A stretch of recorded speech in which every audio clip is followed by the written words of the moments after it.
जय श्री राम दोस्तों, आप लोग कैसे हैं? जहाँ तक मैं सोचता हूँ आप कुशल और मंगलमय होंगे। और आज हम श्री रामचरितमानस बालकांड दोहा नंबर 235 के आगे की कथा हम आपको सुनाएंगे। कथा बहुत सुंदर चल रही है। अपना जनक नंदनी गौरी माता का पूजन करने पहुंची हुई हैं और बहुत सुंदर अभी कथा चल रही है दोस्तों। पति देवता श्रुति महू मातु प्रथम तवरे महिमा अमित न सकहि कही सहस शारदा शेष। अब पति को इष्ट देव मानने वाली श्रेष्ठ नारियों में हे माता, आपकी प्रथम गणना है।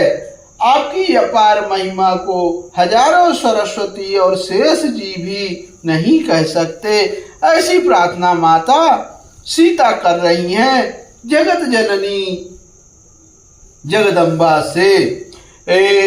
सेवत तो ही सुलभ फलचारी बरदायनी पुरारी पियारी।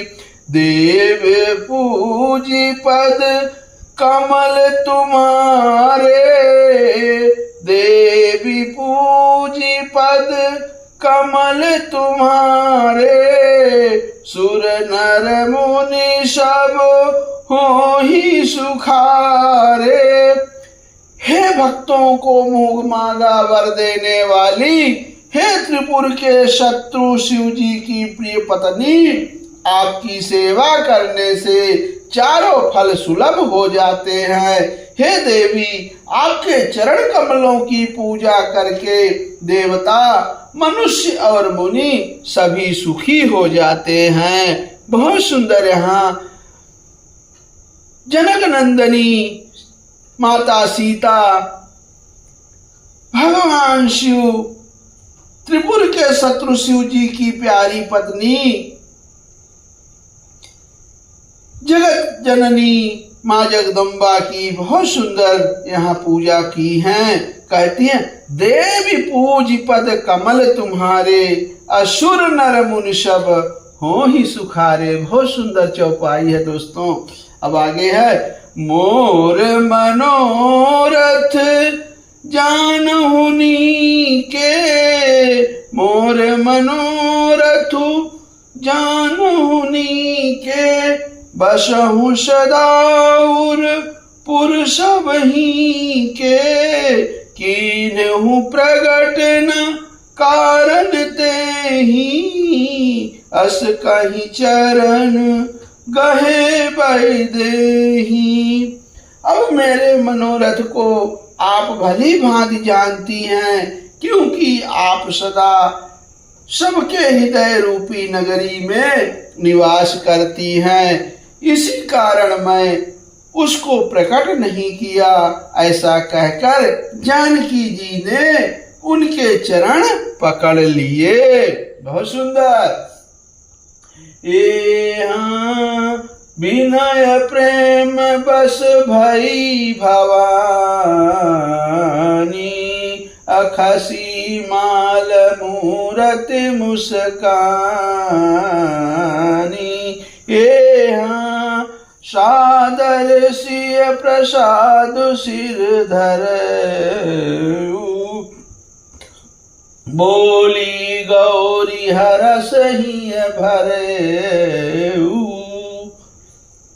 अब गिरिजा जी सीता जी के विनय और प्रेम के वश में हो गई।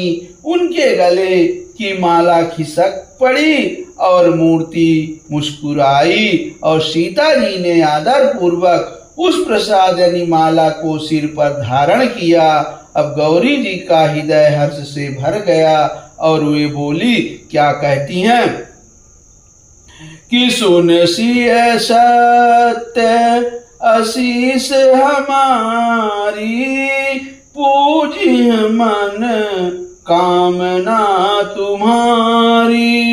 नारद बचन सदा सुचि साचा, सो बरु मिलहि जाहि मनुराचा।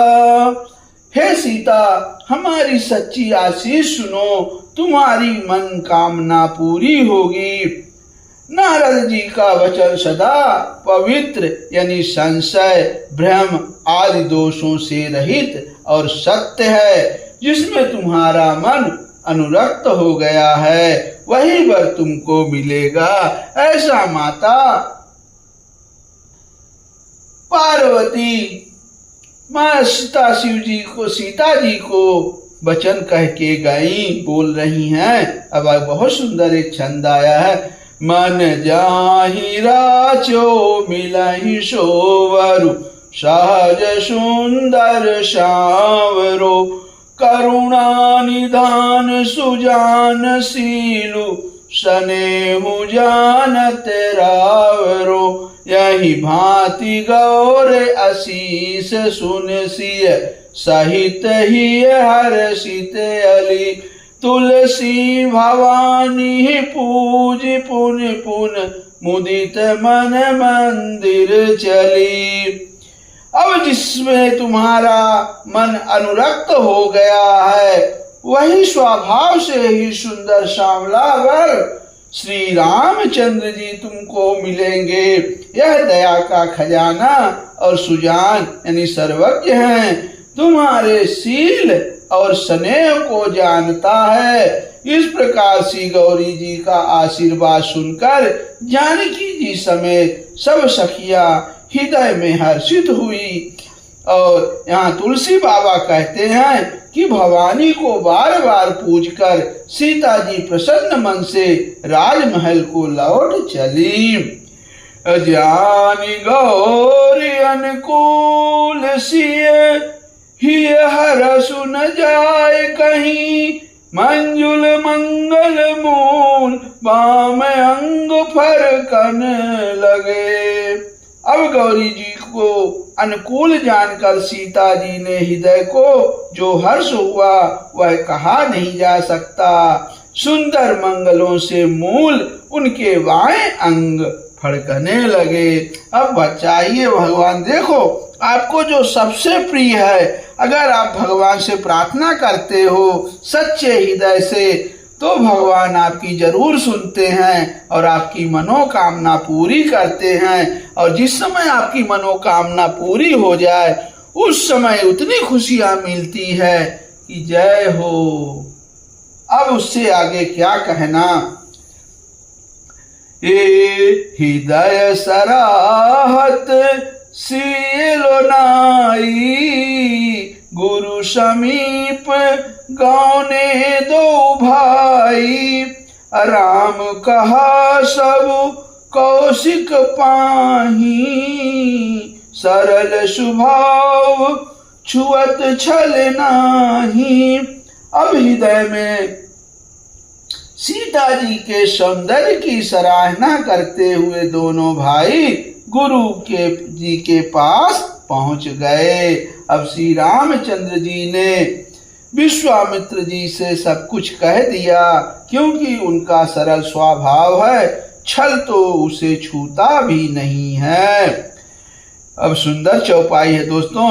सुमन पाई मुनि पूजा कीन्ही, पुण्य शीस दुहु भाइन दीन्ही। अशुफल मनोरथ होहु तुम्हारे, राम लखनु सुन भये सुखारे। बहुत सुंदर, जय हो। अब कहते हैं फूल पाकर मुनि ने पूजा की, फिर दोनों भाइयों को आशीर्वाद दिया कि तुम्हारे मनोरथ सफल हो। यह सुनकर श्री राम लक्ष्मण सुखी हुए। करि भोजन मुनि बर विज्ञानी, अलगे कहन कछु कथा पुरानी।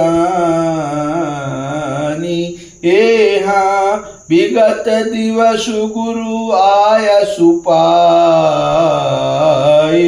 असंध्या करन चले दो भाई।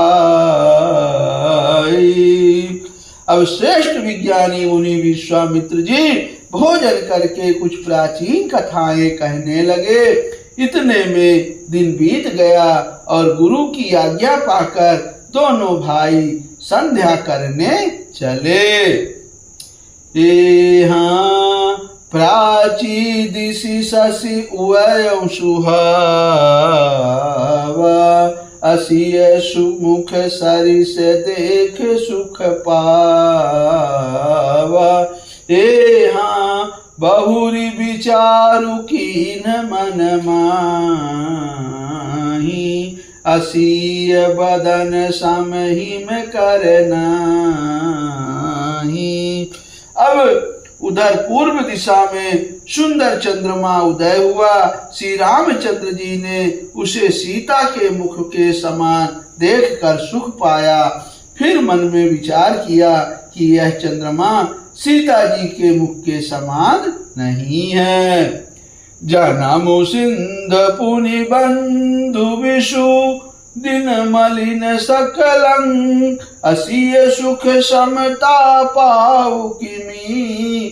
चंदवा पुरो रंक लखन सियावर, रामचंद्र बजरंग बली। महादेव देव कौशल किशोर की जय, गोस्वामी तुलसीदास की जय, शारदा मैया जू की जय। जय जय सीताराम, जय जय सीताराम।